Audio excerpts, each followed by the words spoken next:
don't we start from the beginning, kind of how you um, conceptualized Beer Yeah, Zombies? absolutely. So it's kind of a real long and winding story. So I'll shorten it down to not be super boring. But Sure. grew up in Northern California, about 45 minutes from Sierra Nevada. So always around craft beer as a younger guy. My dad drank Sierra Nevada beers always in the fridge. So kind of always aware of the beer aspect of life. Moved to Vegas in '95 and started working on the strip, doing cocktail lounges, bartending, nightclubs, just really in the service industry as far as that goes. Got a little bit older and started focusing more on the craft beer aspect of it, especially on the strip. There wasn't a ton of bars that were really even considering doing that because everything was Budweiser, Bud Light, giveaway beers. So we started developing some cocktail and beer programs that revolved around higher end beers and just a little bit more of an educated experience as opposed to just the here's your beer and go away. And then Right. I was doing that for a while, and my background is art, so I was doing a lot of murals and big pieces for casinos and traveling around doing some art. And I had a company. It was actually called We Are Zombies, and the logo was a zombie head logo for my art. And I was submitting some art to go over to Hawaii to do a hotel. And the corporate office from the hotel, they said, "Hey, is there any way you can send us some pictures of your murals that don't have any beer in it? Because, these corporate guys are real sticklers. They just want to see the art." And I was like, "Yeah, it's just a habit. I drink my beers and I take pictures." So I sat down that night and I took my logo and I said, "Okay, I'll just make something that's beer related." So I just sketched a hop beard onto my logo and looked at it and I was like, "Oh, that looks pretty cool." Yeah. And the next day I woke up and I still liked it. So I decided just to call it Beer Zombies, and it just to be. There was no game plan, no marketing, no, I didn't never write a business plan. It's just literally an organic idea that turned into a company. Man. So And how many years ago was that? that was 2013. So in Okay. 2013, I did the logo, and just kind of like a lot of people, I was playing around with Instagram, taking some beer pictures and, just doing my own thing and Yeah. not really thinking much of it. It was just a little outlet to document like most people have been doing nowadays. Hmm. And actually, I got reached out to about a week after I put the logo up. This guy, he hit me up on a message and he goes, "Hey, man, like, I've been following you since you've been doing art. I really like your stuff." I said, "I just want to give you a heads up. My job is to scour the internet and find like cool ideas and logos that aren't copyrighted and basically copyright them." That was his job to find these things. He goes, "So I'm going to give you a 2-week head start before I start taking your your logo." And I was like, "Oh man." So I didn't know what to do. So I Yeah. went to my wife and I told her, I said, "This guy's telling me he's going to take my logo. Like, should I copyright it?" I said, I don't know what I'm going to do with this thing. It's literally just a logo that I put on for Instagram." Yeah. I ended up getting it copyrighted, and then That's good. I made a run of glasses. I made 24 glasses, and I remember being super nervous. I was like, "I'm going to sit on these glasses for 2 years. No one's going to buy them. I just wasted $150 or whatever it was, Yeah. getting this stuff going." And I put them online, and they sold out pretty much instantly. Man. And it was just a regular pint glass, just a standard shaker Yeah. glass. And then I Well, no, I started mean really. it's a super cool logo. I can see kind of how I people appreciate be it, man. attracted to that.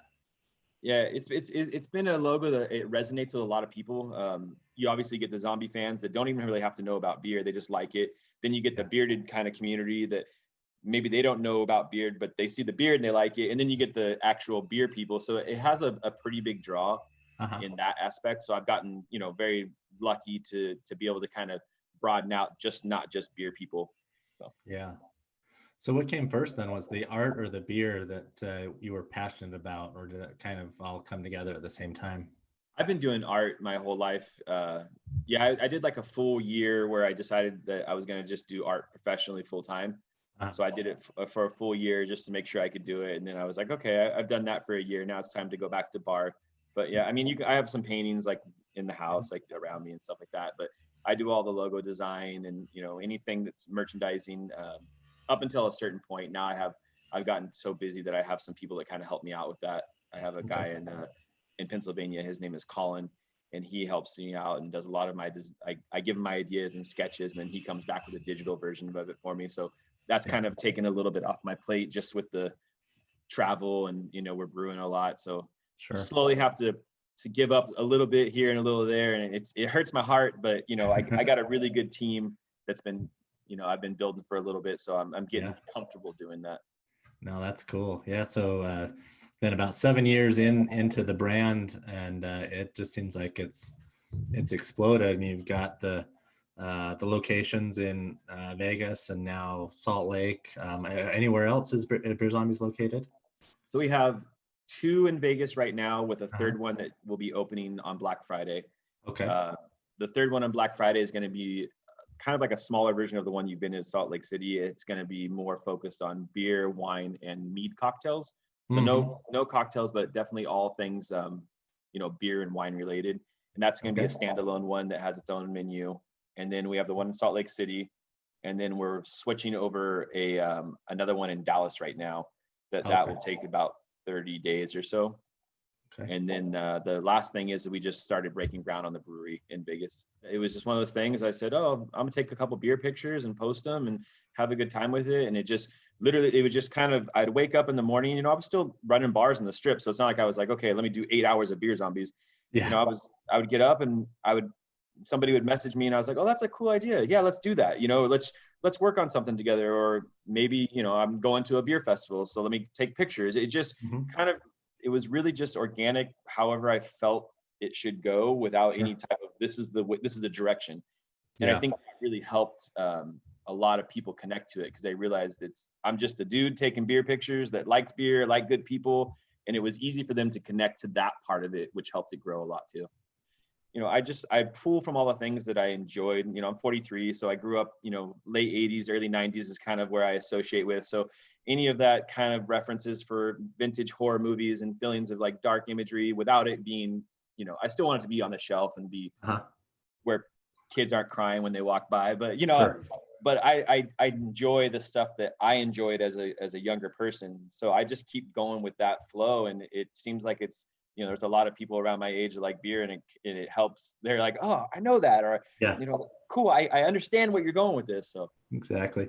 Did I read somewhere though that you're not a huge fan of being scared, but you do like the zombie that's funny. So aspect? I like scary things, but I don't like being scared. I don't know how to explain it. Like, I'm good like watching like a zombie movie or something like that, but I don't want to see like people floating around and like I get scared, and I'm like, all right, turn it off, no more. Yeah. Salt Lake. What's your connection to Salt Lake, or how did that come about when you were looking to expand? So Skinny Fats, which is in Salt Lake inside Hall Pass, I opened up the first Beer Zombies as a connected spot within Skinny Fats, and they've become, family to me, partner in the actual brick and mortar aspect of Beer Zombies. So right now, the 2 that are in Vegas are connected to a Skinny Fats, so you can eat Skinny Fats food inside, or you can vice versa. You can drink inside Skinny Fats with it being 2 separate businesses. So, I mean, we're very, very closely connected, and they have let me know that they were going up to Salt Lake City to do a hall pass, which is the food hall, and Skinny Fats is going to be the anchor. And it was just a natural fit to have Beer Zombies as kind of like the alcohol anchor on it. Okay. Yeah. So, and Salt Lake City, honestly, is such a rad town.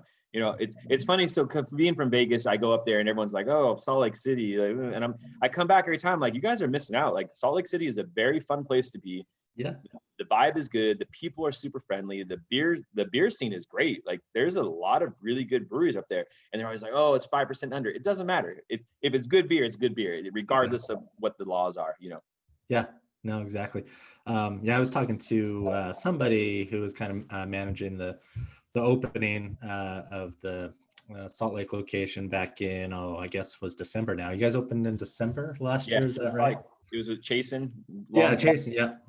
Yep. And he was just talking about what a great scene it was and how he was out tasting all the beers. And in the last 5 years, I think Salt Lake's really taken off as far as a strong beer community. So it's great to see a place like yours come in where, you might not have, I guess, the higher point on draft, but you're still being able to stock it in packages, cans and bottles. I think, being from an outside perspective, when I looked at it, to me, the thing that made the most sense is to draft list stylistically things that are supposed to be 5% and under. Yeah. That's just the way I approached it right off the bat. I was like, okay, I'm not going to try to put a stout that's 5%. I'm going to 5% and under. And then if you want anything else, let's put it in the, in the package and pour it at the bar, because you're still going to be able to get the experience, but at least the draft list makes a lot of sense for people that are not from Salt Lake City when they come. Sure. So I get a lot of people that are from Vegas and they'll head up there, and and they understand, oh, it's a pale ale or it's a pilsner. It's these things that are stylistically, they're used to that. And I think that that's kind of worked pretty well for us so far going forward. Yeah, no, definitely. And I guess explain to me the Beer Zombies concept, and then is there a Beer Zombies brewing company as well, or is that all under the same banner? Yeah.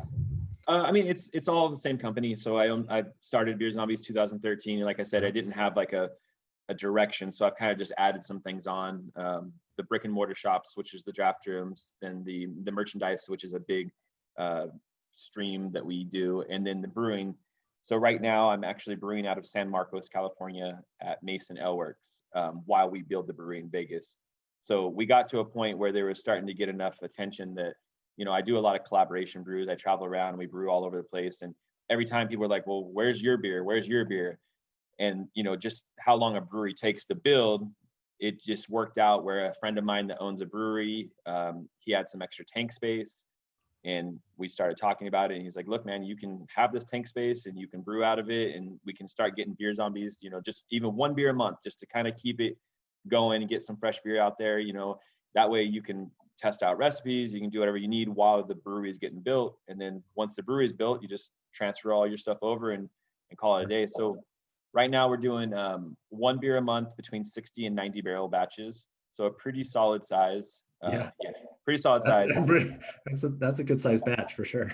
Yeah, and it's been really well, received. We've been gotten some states set up on the East Coast. A couple different countries have taken orders. So it's kind of cool to see that part of it and work the back end before we have the brewery even open. A lot of people, they look at that and they're like, it's such a weird concept. I said, but think about it. The day we open up and turn the key to the brewery, we've already been doing this now for a year. We already have distribution set up. We already have different countries that are placing orders. We already have everything that you usually do the first year of having a brewery set. So for us, it's almost like a turnkey operation, Yeah. Well, it's cool too to kind of do the collaboration route too. That's pretty popular right now, and it is kind of I think consumers are into that, kind of seeing the two breweries coming together to make something pretty cool. And so you just announced a couple new beers in the Salt Lake market this last month, October. Maybe talk about those a little bit. Wizards and Zombies is one. Yeah. So Wizards and Zombies is a Beer Zombies brewing beer. Like I said, that we brewed in San Marcos. It's a triple hazy oat cream IPA. So literally a ton of oats, like a metric ton of oats, some lactose to kind of make that creamy, silky finish. And then it was an all citra hop recipe. So it's a bright, delicious, easy drinking. I know it's weird to say, but it's 10.5% beer, and it's just super easy to drink. You can't even tell it's 10.5%. Wow. And that one we did with Brewhost, which has been a friend of mine for years. He actually is the lead brewer for Great Notion. So Brewhost is his like side project, and we've always done some stuff back and forth. I think that's the 4th or 5th beer. He's just been a really big supporter. I've really, I look up to him as far as his style that he does, and we've always just had a really great relationship. So it was a good one to do. It was our first collab at Beer Zombies, as opposed to me doing it somewhere else. And I just felt like that time was right, that he'd been helping me for so long that we should do something together. So yeah, that beer is dangerous. Out of all the beers that I've ever 10.5% easy drinking, for sure. It's the beer that I've drinking the most of out of every beer that I've ever made. Oh, really? Wow. You know how it is. You're around beer all the time, and if you're brewing, it's like you're tasting. And when it finally comes out, you might have like a couple pints and be good with it. Mm-hmm. I brought a case home, and it lasted me like 4 days. It was gone. So no, that one's a good one. And then awesome. I think what's the other one that we have up there right now? Looks like a Galaxy Revenge. So the Revenge series is kind of a cool concept. So Mason Ale Works, where I'm brewing out of, every time that we do a Beer Zombies beer, we also do a single hop hazy collab.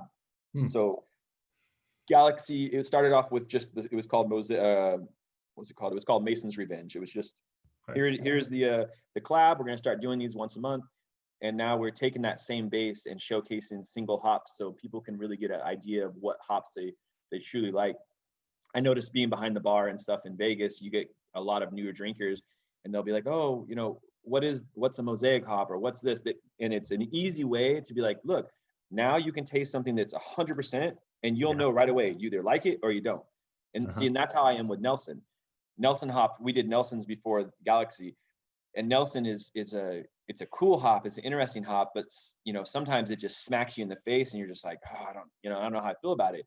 Sure. And it was weird. And half the people that tried that beer, they're like, I like this. This is grassy. It's hoppy. It's good. And the other half were like, not for me. And I said, that's perfect. That's literally what we're trying to do with these, is to kind of help without me telling you what it is. Now you can taste it. So we have Galaxy up there right now, and we just dropped Mosaic Revengeance, which is all Mosaic version, and that came out maybe like 5 or 6 days ago. Okay, cool. Yeah, that's a great idea too. As a home brewer, I like doing that, to experiment with different hops just to kind of see what characteristics you like when it's not combined with other hops. And there's also a brewery here in Salt Lake, Saltfire, who does that on a regular basis. They'll do a single hop series, and it's just really cool to be able to taste the hop on its own. So I'm excited for that. We actually invited Saltfire and TF Brewing down to the Beer Zombies Festival that was in February, so they got to come down and pour at our festival. Oh yeah, that's something I wanted to talk about too. Your festival. So I didn't mean to jump ahead. I just no. That's fine. Yeah, I guess you got it in just under the gun for 2020. We were the first and last of so far. I mean, maybe there'll be one in the next couple months, which I wouldn't want to do it, but first and last beer festival of 2020. It was pretty crazy. I mean, we got very, very fortunate that it wasn't a week or two later, because we would have had to cancel it, but everything went off without a hitch, no issues. It was really perfect timing. Perfect timing. Is that right on the Strip in Vegas, or where is that located? Yeah, so the Skinny Fats and Beer Zombies that are together off of Dean Martin is directly off the Strip. I mean, it's really right across the street. So if you're staying like on the south end of the Strip, which would be like Excalibur, Luxor, all that, if you're in Luxor, you could see it. It's right there. Okay. It's right off the Strip.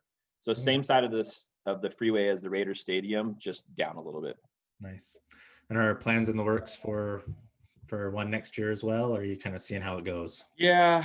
I get a lot of people asking me, and it's just hard because you want to be safe, you want to make sure everyone's comfortable and you want to do it right. My answer has been so far is like, let a couple of the bigger guys, the Budweiser money, throw a festival and test the water and get fined. And, this works, this doesn't, before a littler guy like me comes and does one. So, I mean, that's a big part of what we do is events and festivals. So I definitely miss it. I miss the interaction, but I don't think we're ready yet to have, we had 3,000 people there. Sure. You don't want 3,000 people right now, unfortunately. It's a bad time, and, you got to make sure that everyone is good. And you just can't be that guy that does it, Sure. Yeah. And I can just imagine too, like opening up here just a couple months before everything went crazy and shut down and stuff. But I'm sure you guys had big plans for the Salt Lake location. What can people expect, I guess, from a Beer Zombies experience in COVID and then out of COVID when we get there? Kind of what are your... So right now we're actually planning our first event since February in Vegas. I mean, because I'm here right now. It's November 14th, and we've got it all socially distanced on a patio. It seats 50 people. We're doing it's called a reverse brunch. So we teamed up with a local chef that's going to be out there cooking, and we have a beer pairing, and it's a little bit of it's different in Vegas. We can do bottle shares. I don't know. It's not really common, I don't think, in Salt Lake City, right? Yeah, probably not. No. Yeah. So it's like a bottle share seated type thing. We always bring the best that we can as far as beers. We always try to support something local that we really enjoy drinking, and then just have a good time, a good experience. Salt Lake City, as soon as we're open, there'll definitely be some events. We already have a couple of things planned where we had rented it obviously got canceled, but we had rented a big bus that we were going to bus up like 60 people from Vegas that are all Beer Zombies, like fans and drinkers, and kind of do we're going to call it the Beer Zombies Invasion. And then the idea was to take those 60 people that had never been to Salt Lake City and take them to every brewery and then end at Beer Zombies, and just hopefully, kind of like a snowball, we'd pick up people along the way. And then as we got to Beer Zombies, that 60 was, 120. But Oh, that was the man. first one we were going to do just to kind of kick it off as like a big welcome. And we got to wait. It'll still happen Yeah. though. Yeah. I'm sure you're tired of talking about it at this point, but COVID overall, how's that impacted the brand this year, and maybe personally and professionally, if you want to talk about Yeah, uh, for sure. I mean, it's impacted I don't you? mind at all. It's part of our lives now. You got to take Yeah. that one on. But it affected the bars up in Vegas and in Salt Lake City big time. I mean, in Salt Lake City, we had only been open for 2 months, 2.5 months before we had to shut down. In Vegas, we opened one on March 13th and had to shut it March 17th. Oh, no. So, I mean, it was a big, everything is, you're on this big high of Beer Zombies Fest and opening shops, and then all of a sudden but in Vegas, we got a little bit luckier because we have offsite license. So we just kept doing bottles and cans to go and doing curbside pickup, online ordering, and that kind of carried us through not being able to serve at the bar. So that if it wasn't for that, we would have been, in a bad spot. But it's crazy, like that part picked up immensely. And then merchandise, online sales, I mean, just skyrocket because everyone was sitting at home without anything to do. Yeah. So actually, in March and April were the two most sales on my online store of all time. Really? Wow. Yeah. So it was kind of weird, sometimes I feel a little guilty because we did pretty well through all this whole thing, but relatively, it's one of those things. Yes, we sold a bunch of beer to go, but the markup on beer to go is so minimal that it's like it was a balancing act, you know what I mean? Sure. And I mean, now that you've got another challenge, I guess, can shortage is probably the next hurdle that local breweries at least have to deal with. And I imagine you'll deal with that a little bit to some extent as well. Yeah, it's helped out working with Mason Elworks since they have a pretty big facility. They ordered like 40,000 cans right off the bat. So it helps out being partnered up definitely during this time. And we support each other, as far as that goes. I make sure that we always stock Mason Elworks, and he always makes sure that they have Beer Zombies going. So it's been and actually for Salt Lake City, that was part of that drop is we brought up some Mason Elworks along with the Beer Zombies. Yeah. And do you make it back and forth to Salt Lake quite a bit? I'm out there about once a month right now. Once a month? Okay. Yeah, once a month for a long weekend, like 4 or 5 days, and then the other stuff. So like this last week I was in California for a beer release, and then Friday I have a collab coming out, and then the next week I have a collab coming out, and then I fly to Texas to do 4 beers. So it's a lot of trying to figure out where I'm going to be. Yeah. And has the logistics of it all, has it been more difficult this year, or it's just different? So in 2019, I was gone 38 weekends out of the 52. Oh, and when COVID hit, I didn't go anywhere from March until the beginning of September. And that was the longest I'd ever been in Las Vegas since I moved here in 95. So there was a chunk of that time where it was, the stuff that we do and we're known for, which is traveling around, doing events, collaborations, and just kind of, we have a bunch of offshoots. We have this thing that we do called Destination Beer Shares. So it's myself, a company out of New York called Beer Canvas, one out of Texas called 17% Drip, and then one out of Maryland called Maryland Mob. And we pick 4 places around the United States to do a bottle share. So we did a big event in Other Half. We did one in Vegas here with us. We did one in Texas, space the name of the brewery. And then we did one in Maryland at RAR. And so a big part of what we do is, that traveling around and doing these events. And so that was a very, very different, that 5-month period of just zero travel. Mm-hmm. But then it was weird. As soon as I did my first event, it was just kind of like, all right, we got to get going again. I mean, you got to be safe, wear your mask and don't touch stuff and do your stuff. But it's time to start slowly getting back to kind of what we're doing. Exactly. Yeah, I think that's what a lot of people are thinking right now. Unfortunately, we're one of the states in the middle of a big surge, but we're hoping that it'll work itself out sooner rather than later. Because I think a lot of, especially people in the hospitality industry, I think are really still suffering. Yeah, my wife works on the Strip. She's in the wine business, so she runs the wine program for Mott 32, which is a real high-end fine dining, like a Chinese restaurant. And they went from, packed out 400 covers a night to closing. And then now trying to kind of figure out, okay, how do we do this now? Do we do, you can only fit 50 people in here. And it's been a very interesting just watching, a lot of my friends still work on the Strip because I ran bars there for so long, and talking to them and saying like, so how are you guys doing this? Your bar only sat 10 to begin with. What are you doing now? It is very interesting talking to all the service industry people and kind of just seeing where that's headed. But they also are some of the most, people that come up with the craziest ideas how to keep it going forward, which is cool too. Yeah. Yeah, no, resilience for sure That's the word I was looking for. Yeah. Resilience. No, definitely. Yeah. Well, cool, Chris. I mean, this has been a great conversation. Thanks so much for taking the time. Is there anything else that we didn't touch on that you think might be of interest to you, your drinkers, as it relates Yeah, to? I mean, brewery coming out, and just we have a couple models that or a couple mottos that we live by for Beer Zombies. Is one is a rising tide lifts all ships. So we always want to work with other breweries and kind of build a community first and worry about everything else that comes along with it. Mm-hmm. Actually, the guy at Mason, his motto in his brewery is friends before finance, and I've kind of adapted that as well. So anytime that we can do an event and help out and be a part of something, which follows into the second motto is, the whole reason I started Beer Zombies was to drink good beer with good people. So as long as we can continue doing those kind of things, I feel like that Beer Zombies will keep moving forward and we'll get through all this. And now we have stuff to look forward to when we can finally start doing events.